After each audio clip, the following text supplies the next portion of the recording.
Welcome to the Direct Admission Podcast, where we talk about all the options that you have in and outside of nursing. So if you love hearing about different type of specialties, businesses, side hustles, and different types of nursing, this is going to be the podcast for you. And let's go.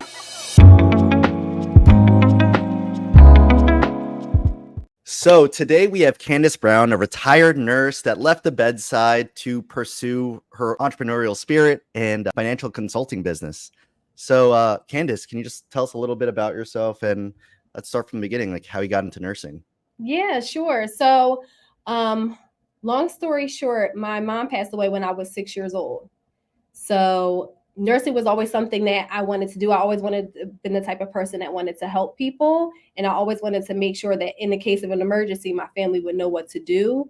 So that triggered my fuel for wanting to be a doctor. First, I wanted to be a doctor, then I wanted to go to school to be a nurse.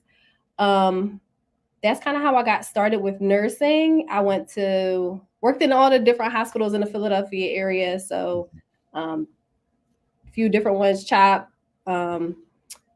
Penn, like all the different hospitals in the area. Did some travel nursing for a little bit. Yeah, so fun times, definitely fun times. But I always wanted to own my own business. And I've always been the type of person that always kept my options open to making extra money. Like I knew that nursing degree was a way to be able to free my family, but at the same time, I have children. So I wanted to make sure I have something that I can pass down to them and give them ownership over something too. So yeah, that's huge. So let's go into that. So the extra money, obviously, nursing is kind of weird with how much we're paid depending on the state and what you're doing in the profession. So is that why you first went into travel nursing, to get paid more? Absolutely. During the pandemic, listen, nurses, that was a different life back then. And I really feel like if the one thing that the pandemic showed everybody is that certain things need to change, especially as far as how healthcare is treated, how healthcare workers are treated, as well as how they're treating the patients that they're treating as well. So you would always hear different things between people that were staff or people that were doing travel nursing. And it's like, I get it for the stability of if you have a family or you don't like the flexibility of being able to move, but I need to do what's best for me and my family too, you know? So, and then different states pay a little bit more, certain states pay a little bit less too. So, yeah. So during your travel, I guess, career, did you stay like local contracts, or you did more, did you travel out to any other states as well? No, so I did local travel nursing. So definitely they have a lot of hospitals in the area, and they now have like a travel team or a flex team to try and offset a little bit more of the travel nursing agencies coming in.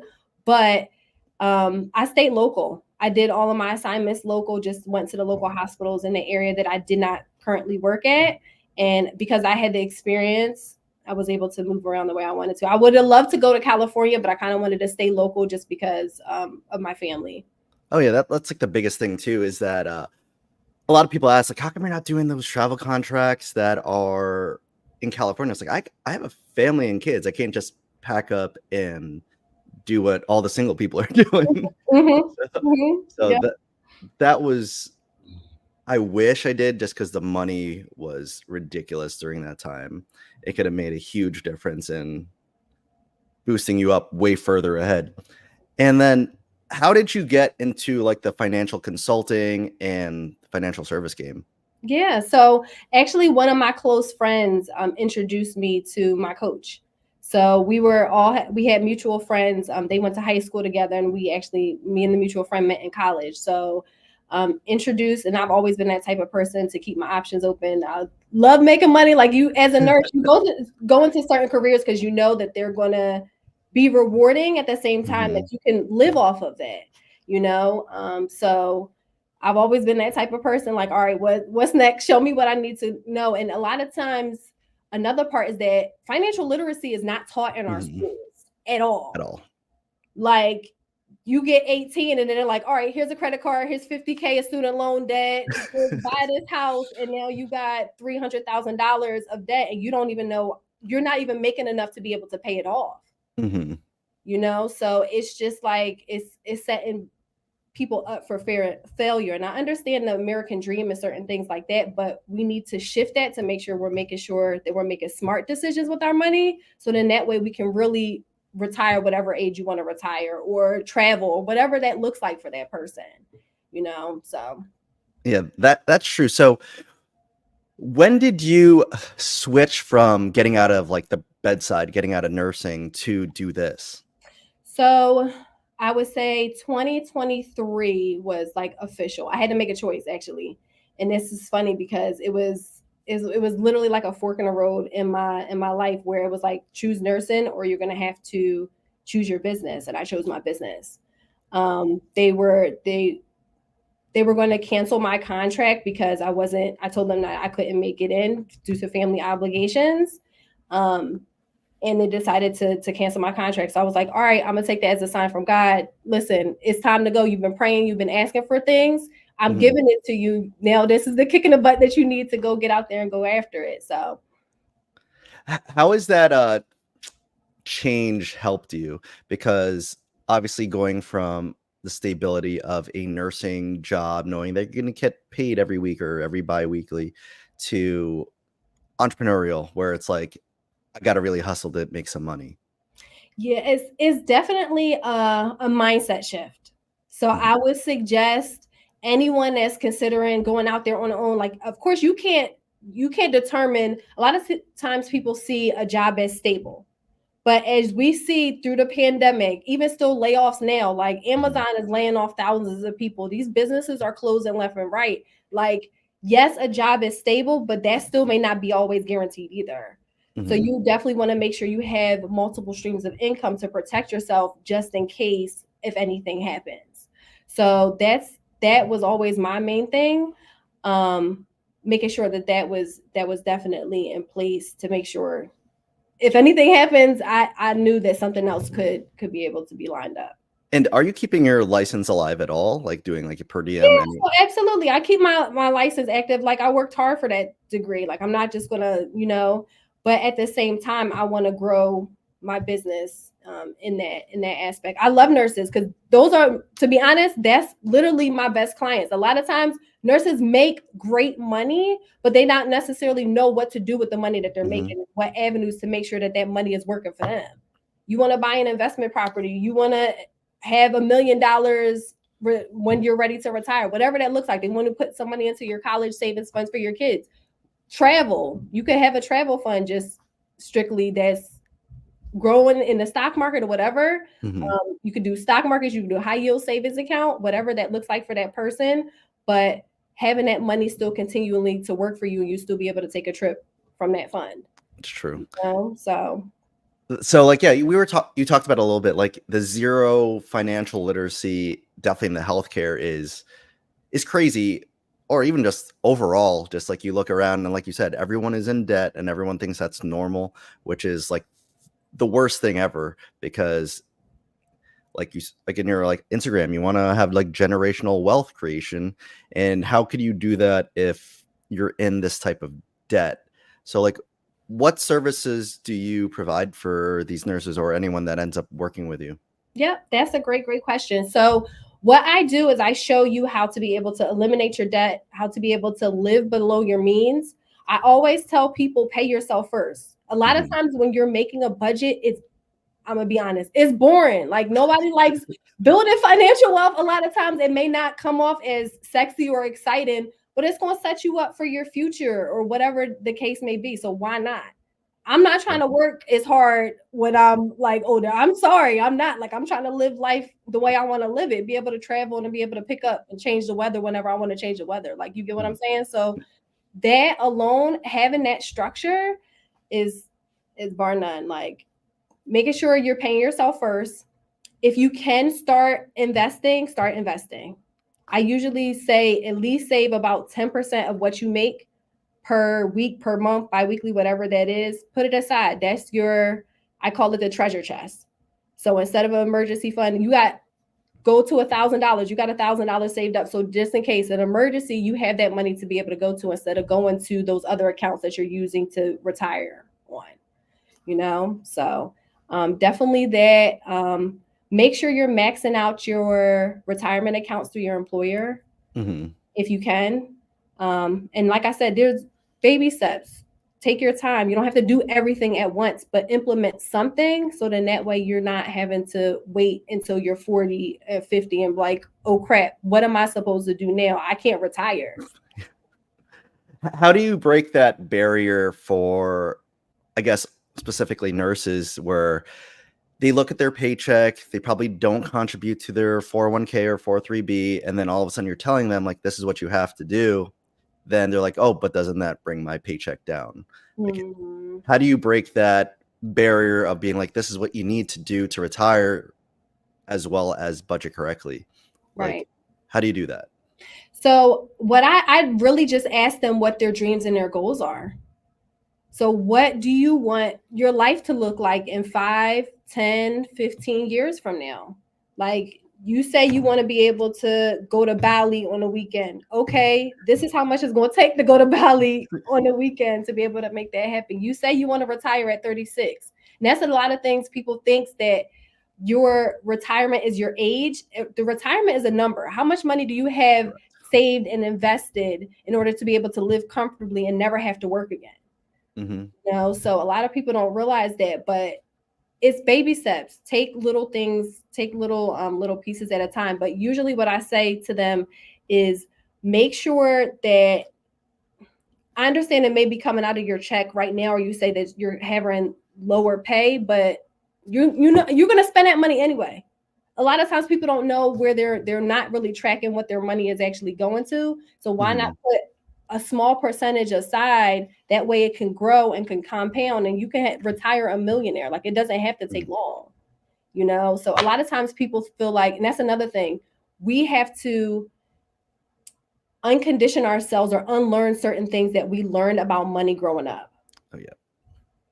You know, a lot of times, and it's like I've always heard money doesn't grow on trees, but it actually does. If you plant the seeds and plant the foundation, money can actually really grow on a tree. Like, you get what I'm saying? So just unlearning certain things that we may have learned as in relation to money can also help um, break down that barrier as well. So That's huge. And one big thing that I notice, even amongst like my coworkers, one topic that people need to unlearn is that a lot of people decide to spend depending on the shifts they work or the OT they work. They're like, if I need to buy that thing, that just means it's like one shift or one overtime.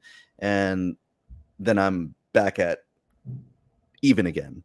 Like, I guess as like a financial consultant, how do you break that mold now? Like, how do you change that mindset? Like, you shouldn't be looking at, if you want to do overtime, you got to use it better, use that money better. facts, and you know what, it really is a mindset shift because the wealthy don't trade time for money. Like they value their time as their most important asset. So Mhm. if you break it down to that person, like, all right, yes, that one OT shift, but that's 12 hours away from you and your kids. Or Yes. that's, you get what I'm saying? Like that's however long that shift is, taking you away from whatever else you actually wanted to do. So yes, you made that, working on that delayed gratification definitely will help, but just explain it to them just like that. Like, listen, this is going to be 8 hours of your time, 4 hours of your time. What else could you possibly be doing that could be actually something that's more rewarding to you instead of spending that money that way? Or if you're going to do it for a purpose. You're saving for a trip, by all means, go ahead, go do what you need to go do, but make sure that you're still putting some money aside and separating Mhm. it so that way you have enough to be able to live off of, retire off of, or whatever that looks like for you.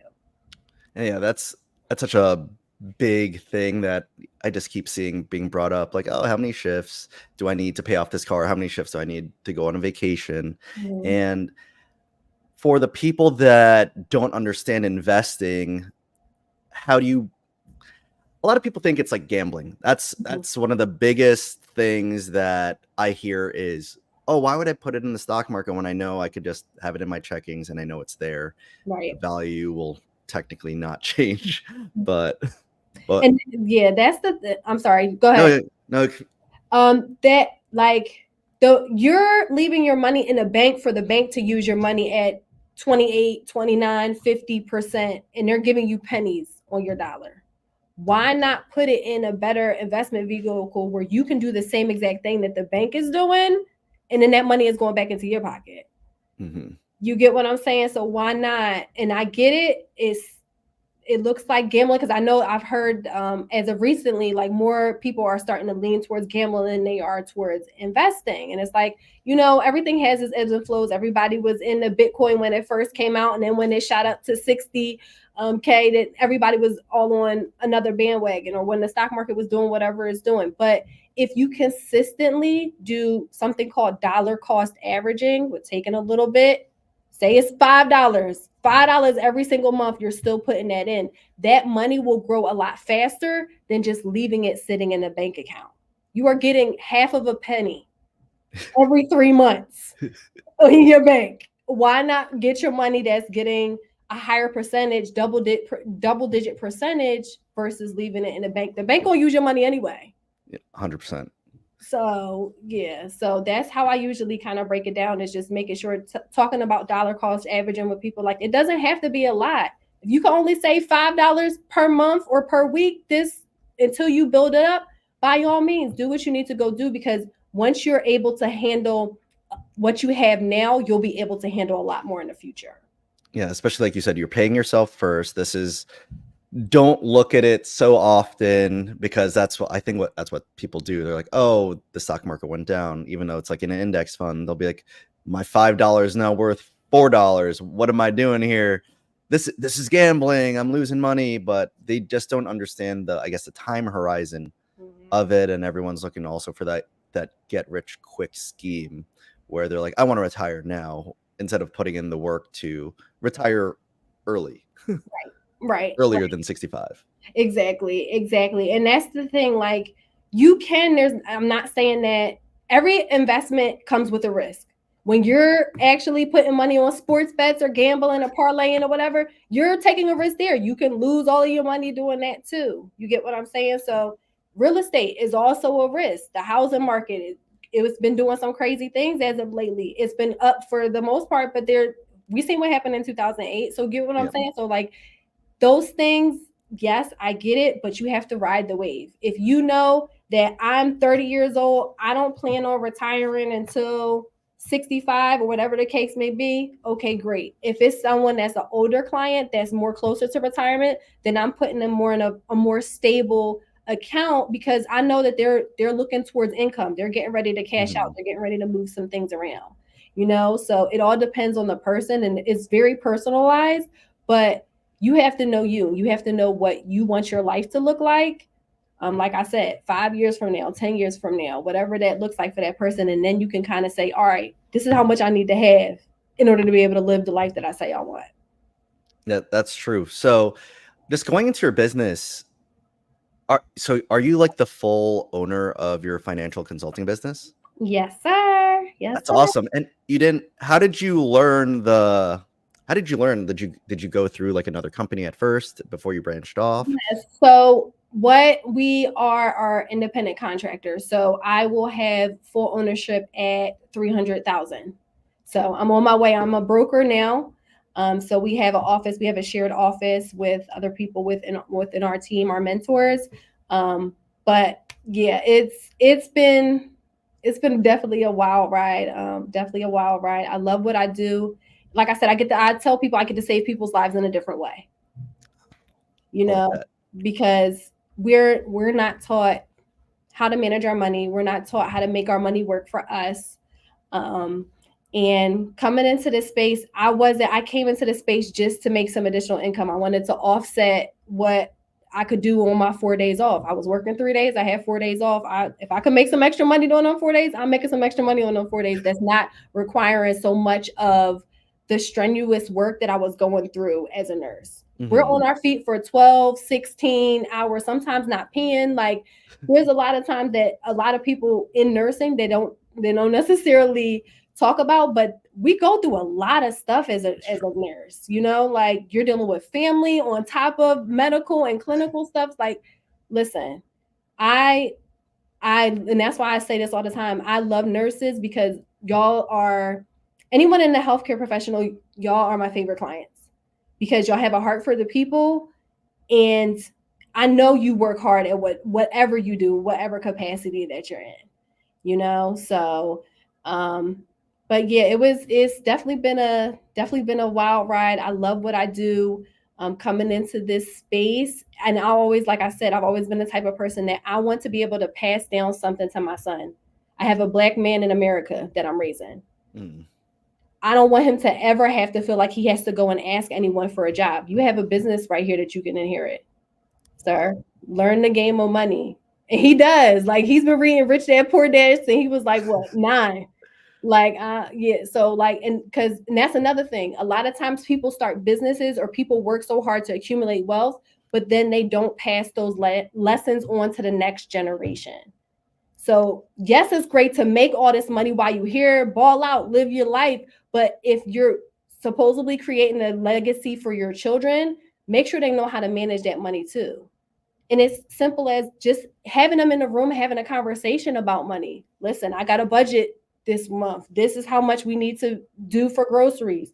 I taught my son the envelope method. So he has envelopes that has 10% to invest in, 10% to his car, whatever you want it to be. So then that way you can know how to manage your money, you know? So just teaching your kids those things, and making sure that I'm able to transfer the wealth onto him, and he knows what to do with it at that point. It's so rewarding. It No, I really love that. I was just speaking about this with some coworkers. They're like, how do you teach your kids about money without them, like, especially if we're doing business stuff and we are getting a specific type of money where we're being more well off than everyone. How do you teach your kids to not be like brats and being Mhm. like, oh, my parents got it, so I'm going to get everything from it?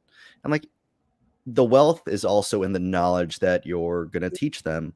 Like, yeah, you might inherit a lot of money, but you're going to lose it just as fast as you got it if you don't understand how money works. That's it. That's it. That's it. That's big. That's really big because learning how the game of money works is so essential. And there's literally so many different resources. We actually have a PDF that's specifically for kids that teaches them at every single level. So say you got a 4-year-old, you want to teach them to have an allowance or a piggy bank, something as simple as that. And every single age, it gives them a little bit more responsibility. So then that way they know, you know. But it's so important. It really is so important to teach your kids about money and just having those conversations, but making sure that they're not growing up as brats. Keep them humble, make them work for it. Like, you not about the, okay, yes, I have it, but I worked for it. So what are you going to do to prove that you are worthy of doing what you need to do to inherit the wealth? You get what I'm saying? Like, I'm, Mm-hmm. of course, I'm not going to let you like be out there struggling or anything like that, but you need to put some sweat equity into it as well. You get what I'm saying? So, yep, definitely keep Yeah, them that's such a humble. it's so hard to do though. I feel like I spoil them too much and they're Yeah, so young. yeah, it's hard. It is hard because I see a lot of times, like especially nowadays, because kids have been exposed. Our generation, we still played outside. Like, Okay. these kids, they're exposed to literally the world is at their fingertips. Mm-hmm. You know, so they're seeing other kids have certain things and everything like that, and I get it, but do your best to protect them and keep them as humble as possible, and just, yes, spoil them, but to an extent. Like, I've always been like, yes, you can get anything you want, but you're still going to work for it, and you're still going to show a level of respect in order to be able to get the things that you want, you know. So Yeah, I love that. And then you were talking about like baby steps of getting your financial literacy. Do you do anything specific, like kind of like the Dave Ramsey method, like the snowball stuff to originally get people out of debt? And yeah, then do you break out into your own type of thoughts when it comes to investing instead of like how he does it? Because I know a lot yeah, of people go right after the debt. They're like, I don't follow Dave Ramsey anymore because it's not the right information or not the correct information for that specific person. right. So, fun fact, Dave Ramsey actually started in the business that I'm in. He used to be a life insurance agent. So that's how he actually started his brand. But I do agree with a lot of what he says. If you don't know how to manage debt, how can you use it properly to benefit you? You're going to get right back in debt. You're going to do the same exact thing to get right back in the same situation. And then you will be asking everybody or working all these extra shifts. Nobody has time for that. Like, we're only here for a finite amount of time. Like, we're only here for a flicker. So what are you going to do with the time that you're here? You know, like I said before, trading your time for money. Like, if you continue to do that, you'll work until the day that you die. And unfortunately, it's sad to say that, but you see it so often. You know, you see so many people that are older that have to work at Walmart or that have to work in these jobs that they didn't retire. They retired 10 years ago, but they have to go back to work now. And I get it, because this economy and everything else that's going on is crazy, but it's not up to anyone else's job to protect your family but you. It's true. You know, so putting those baby steps in place, I feel like they give you a lot of discipline that you need in order to be able to leverage debt if you're going to leverage debt. I'll say that. So making sure you have $1,000 saved, bare minimum, bar none, because you need that. Car breaks down, something happens. Usually that covers, if you want to do two, then do two. And of course, he works up to having 6 months of money saved up. I feel like that's a great one too, especially if you want to become an entrepreneur. There's going to be times where it's going to be rough months that you need to make sure you got that cushion to offset your marketing budget, whatever you're doing for your business. Put that in place now, so then that way you can rock out and not have to feel like you have to be obligated to go back. Okay. And that's just for anybody in general. Say you were like, all right, listen, I need some time. I need a mental health break. I need to figure it out. You're on a break from travel nursing. That's a great time to make sure you have enough money saved up. Start that business, whatever that is. And then moving over towards making sure you have, I'm definitely with him on having a term life insurance policy in place. That's definitely we could do a whole nother webinar on that one, or podcast. I would definitely love to come back. Oh, yeah, for sure. Yeah, there's so much misinformation about life insurance out there. Yeah. Term is usually cheaper. I'll just break that. Term is usually cheaper. It's for a specific term. Life insurance is only supposed to be used for you building wealth. It's to protect your assets in case of an emergency, something, God forbid, happens. That's it. People borrowing and doing all this extra stuff, you're going to get yourself into trouble. So don't, because a lot of times people don't read. You're not reading 96 pages of legal jargon. If you are, by all means, okay?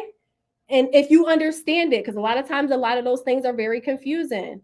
So keep it simple. Keep it simple. Like a term life insurance policy, $300,000 or however much your coverage is that you need for your family. If you own a home, you need to make sure that's protected. What are you putting in place to protect your family? You know, and then starting with investing. Absolutely. Get whatever that looks like. It could be you could do a short-term account that's just a fund raising money for you to buy an investment property. It's better than leaving your money in a bank. 100%. So because I know a lot of people are like, well, I need tangible, like I need to feel the asset, I need to walk in it, I need to do all the things. But great, do it, but put it in a vehicle that money is going to grow faster for you. So then that way you're not working as long to be able to buy that goal or buy that house or investment property that you want to buy.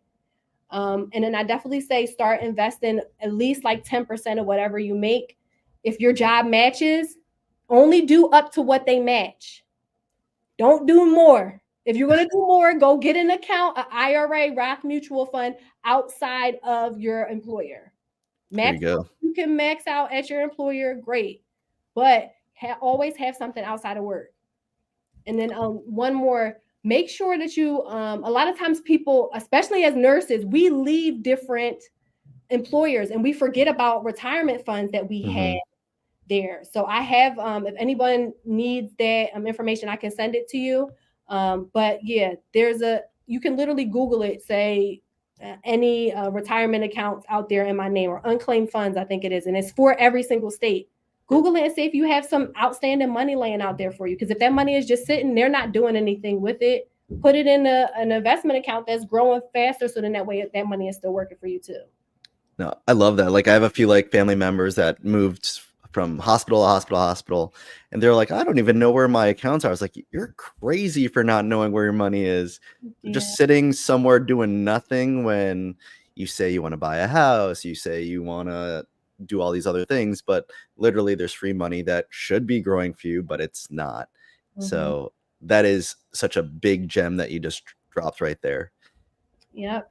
Yep. So that's, I mean, that's really the main ones. And it's like you wouldn't leave your car keys or your picture of your children at your old office that you left and packed up, right? So why you want to leave thousands of like literally $15,000, $50,000 people are just leaving there sitting. That's a down payment on a house, a couple of them at that. Like, or whatever you want to do, roll it over. So then that money is still working for you, you know? So. That's true. I know we should probably do another episode on life insurance, but I do like talking about it. For you said you don't like the people that do like borrowing and stuff against it. So those are like IULs and permanent life.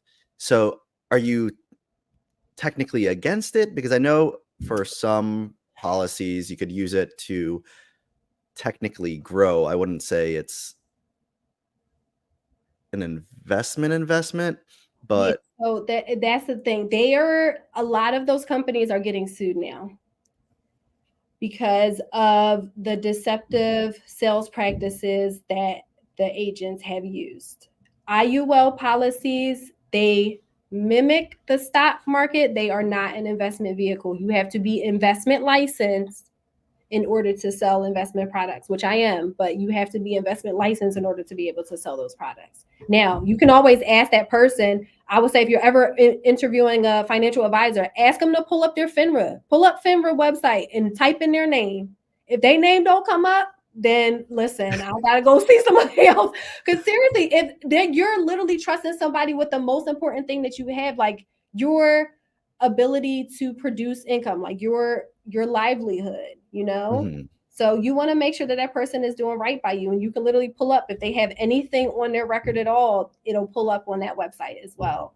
But yeah, definitely make sure that you're doing your due diligence when it comes to hiring a professional in this space, for sure. Yeah, because that's big. So like I do have life insurance. My wife does, and we were actually thinking about giving our kids policies too, just to produce some sort of stability, just in case, God forbid, me or my wife pass. And I think you're right, because I've talked to a lot of agents before. The one that I ended up going with, that some people just seem super sketchy when it comes to like selling things. They're like, oh, I think you should get X amount of death benefit over the lower one that probably makes more sense for you budget wise and everything else. So again, is that one of the best ways, just looking up on like the FINRA just to see if they're actually someone? Yep, absolutely. You can check on FINRA. If you can check on the Department of Insurance. You can literally search up someone's license to see if they are a legit person of who they say that they are. But like I said, a lot of those companies as of lately have been getting sued because of deceptive sales practices of what they are doing to people. They're telling people to cash out their retirement funds and put it all in a policy. And if somebody's telling you to do that, please run the other way and call the people on them. You can call the SEC, you can call anybody. I'm telling you, because that you're not supposed to do things like that. Like, you need to do things that are suitable for your client. Wow. A lot of times with those policies, the commission payout is more. So you're making they don't really have, they're already biased because they already know I'm about to make $1,500, $2,000, $20,000 from this one policy versus what you're going to do what's best for that person and that client. Dang, that's really really sketchy. Yeah, like I said, I'm gonna find the book because I sent it to one of my teammates. But it talks about all of the do's and don'ts about life insurance, and it literally breaks it down very, very, very, very easy read. But yeah, term is literally the best because keeping it for a specific amount of time until you build your wealth. That money should be invested in other producing assets. Your family is not going to care whether they have a page 4 of your life insurance policy or they have $2 million sitting in the bank. Which one are they going to rather? They want the money, Mm-hmm. So you want to make sure that you have things in place in order to protect that. If you don't have $2 million readily available for you right now, that's why you need life insurance to protect your assets until you build your wealth. Once you build your wealth and you're financially independent, live your life. Live your I life. love that. I love that, especially coming from agent broker like you. Like you know that a bigger commission could be from like a IUL or a whole life policy where you're saying, no, just go term. This is how it's going to be, and invest wisely this way instead of trying to get some quick money off people. Like that is awesome to see instead of people just trying to make this big crazy sales pitch. Like, Yeah. whole life. One more thing I'll say about this, as far as whole life and cash values, because they're called cash value life insurance policies. That's the IULs, the variable life, whole life. All of those fall under that. But with those types of policies, it takes about 2 to 4, even as long as 6 years for that money to actually start to accumulate. That they say that you can borrow from. If you don't have $30,000 to upfront that savings account, you don't have any money in there. You don't. It takes years. Like I had a baby. I'll say the baby food company. When I first got life insurance for my son, I had the baby food company because I want to make sure my baby's protected. That's what I needed to go do. My son is 16. That policy only had $1,000 accumulated in the cash value. I got it when he was a baby. Oh wow. $1,000. He's getting ready to go to college. What is he going to do with $1,000? Wow. When I could have, if I would have learned what I'm learning now, but hindsight is 2020. He's going to be able to be good now because of the steps that I'm taking and putting in place for him now. But if all that time you would have been paying and putting that money away, he could already have 50K, 60K, 100K already sitting in an investment account ready for him. To decide to do whatever you want to do with it. You want to go to college? Boom, there you go. There's your college fund. You want to start a business? You got that too. Travel? Okay. Wow.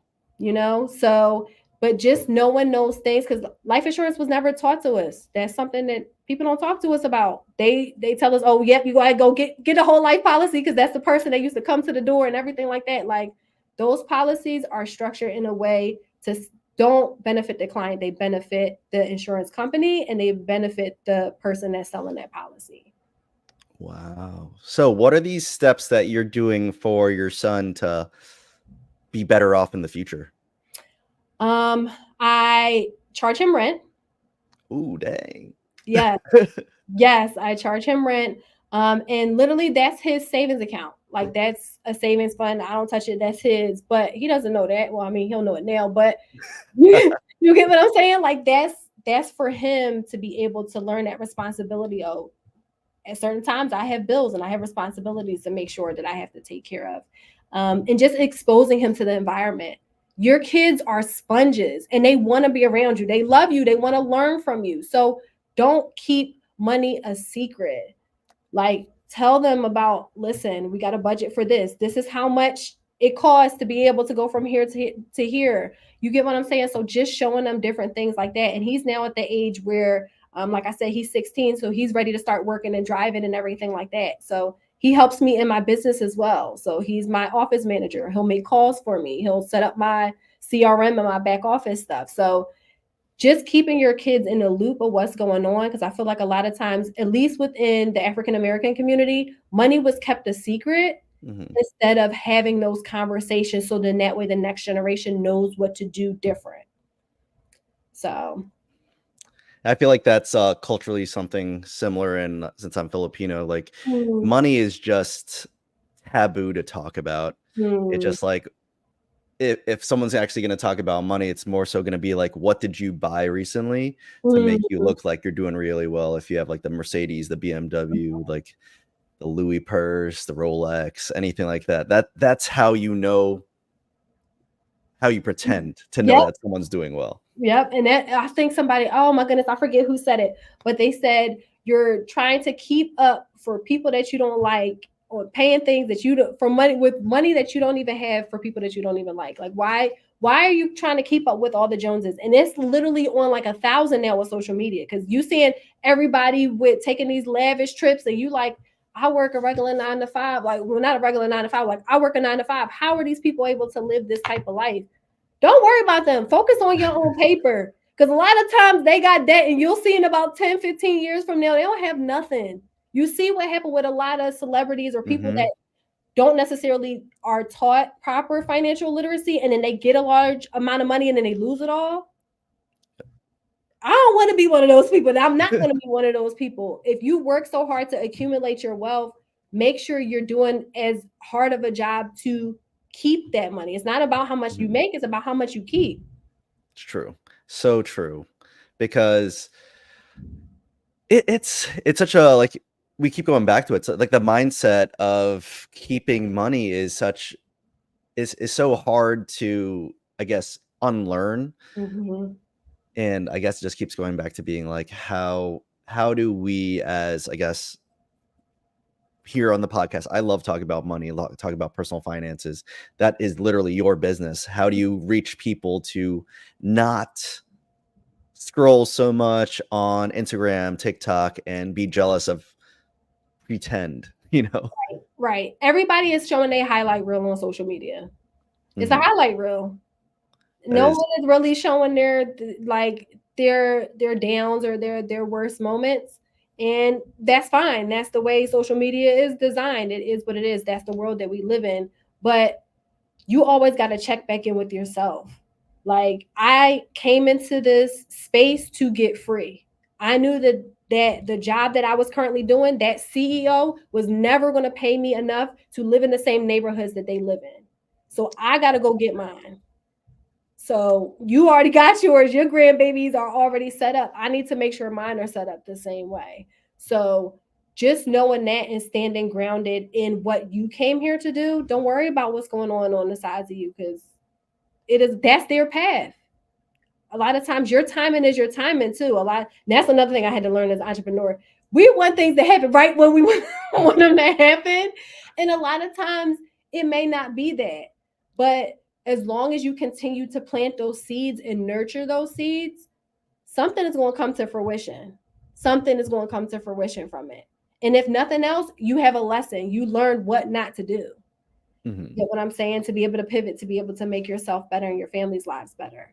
So definitely that. So let me ask you a question. I love when I get asked for investing for your kids. What is your thought on investing for your kids versus investing for yourself? So I say, if you can afford to do both, do both. Literally, I can start a 529 plan, which is a college savings plan, for as little as $25. That's $625 a week. You spend that more in McDonald's, Wawa, Starbucks, whatever. And I'm not counting nobody's money, but priorities. Make a little bit of a sacrifice. Do it for a month. See how you feel. May not go to Starbucks every single day. Go every 4 days. So you can put that money aside. You get what I'm saying? Like, you don't have to necessarily cut back on the things that you love to do, but set yourself up so then that way you can make some things work. But the 529 plan, I would set up for children. If you know that your children are going to go to college, now they have this new thing where, and I don't know how long this is going to last, so take advantage of it, y'all. But you can, once the 529, the funds are left in the account for a certain amount of time, it can then be rolled over to an IRA account. Yep, the Roth IRA account. Yep. So it depends on your state. Now, there's state-specific things. Certain states do certain things, but that's an option. You already setting your kids up. If you did, say you invested $100 per month since they were born, at 18 years, that's about $45,000 that they have invested. Let that money sit. You don't even have to put nothing else in there. You roll it over into an IRA account, that money can grow to $1 million. You're not putting another dime in it by the time they reach 59 and a half. Amazing, right? Amazing. to even like think that all you have to do is put in a few bucks for 18 years and then they're going to be a millionaire just from that. Yeah. And it's like, it doesn't have to take long. Like I said, if you wanted them to stop at 45, if you want to give them, or when they turn 18, you want to give them the 45K, that's still a nice, amazing nest egg too. Most people don't start off with that. Mm-hmm. That's a nice nest egg too. Give them that. All right, go ahead, go figure life out. You know? So, and then if your children are working and they have actual income, you can do a custodial IRA account for them. Mm-hmm. But they have to have earned income. Now, here's the play with this. Make sure if you can hire your children in your business. That's earned income. Now, you do have to track it, so make sure you keep it tracked. Don't just be saying, "Oh, I paid." I paid them. Yeah, I paid somebody $10 last week and then $30, and like you got to keep track of it because it's earned income. But if you are a business owner, have them sweep the floors, have them post on your social media, have them greet people, have them take your pictures. Like all of those things are ways that you can include your children in your business, teach them about what it takes to be able to run a business, to learn about money, to be surrounded by you. You get what I'm saying? So teaching them that. And then as far as yourself, yeah, like I said, I say do both. If you can afford to do both, do both. Most importantly, start off with you, of course. Mm-hmm. Most importantly, start off with you, of course. If you can only afford yourself right now, only afford yourself right now. That's fine. It's a start, but do the things necessary to put yourself in a better position for the future. You know? So That's big because I forgot where I just heard it, where I think it was called like elder squatting. I saw it was like a random YouTube thing where it's like, oh, you never invested for yourself, but you gave everything, like invested for your kids so much, but now you're relying on your kids when it comes down to when you're retired to like live at their house and just be technically squatting at your kid's house.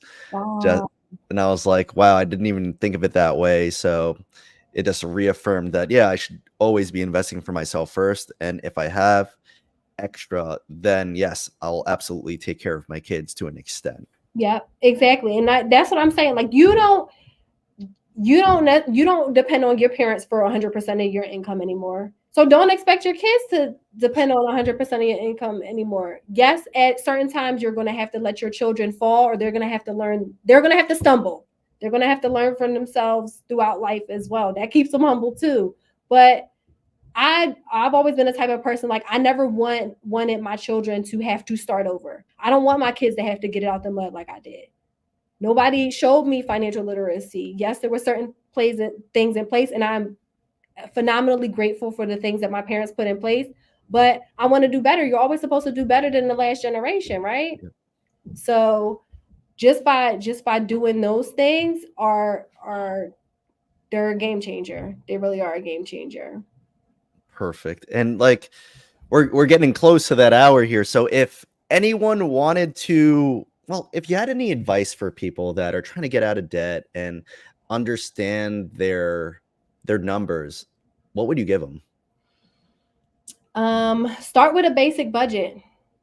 Literally take your bank statement, and it's going to be painful, whatever. Let it be what it's going to be.